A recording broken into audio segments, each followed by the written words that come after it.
Proverbe 25. Voici encore des proverbes de Salomon, recueillis par les gens d'Ézéchias, roi de Juda. La gloire de Dieu, c'est de cacher les choses. La gloire des rois, c'est de sonder les choses. Les cieux dans leur hauteur, la terre dans sa profondeur, et le cœur des rois sont impénétrables. Ôte de l'argent les scories, et il en sortira un vase pour le fondeur. Ôte le méchant de devant le roi, et son trône s'affermira par la justice. Ne t'élève pas devant le roi, et ne prends pas la place des grands, car il vaut mieux qu'on te dise « monte ici » que si l'on t'abaisse devant le prince que tes yeux voient. Ne te hâte pas d'entrer en contestation, de peur qu'à la fin tu ne saches que faire lorsque ton prochain t'aura outragé.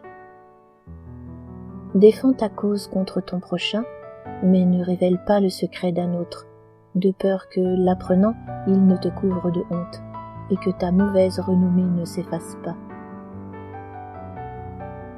Comme des pommes d'or sur des ciselures d'argent, ainsi est une parole dite à propos. Comme un anneau d'or et une parure d'or fin, ainsi pour une oreille docile est le sage qui réprimande. Comme la fraîcheur de la neige au temps de la moisson, ainsi est un messager fidèle pour celui qui l'envoie. Il restaure l'âme de son maître. Comme des nuages et du vent sans pluie, ainsi est un homme se glorifiant à tort de ses libéralités. Par la lenteur à la colère, on fléchit un prince, et une langue douce peut briser des os. Si tu trouves du miel, n'en mange que ce qui te suffit, de peur que tu n'en sois rassasié et que tu ne le vomisses. Mets rarement le pied dans la maison de ton prochain, de peur qu'il ne soit rassasié de toi et qu'il ne te haïsse.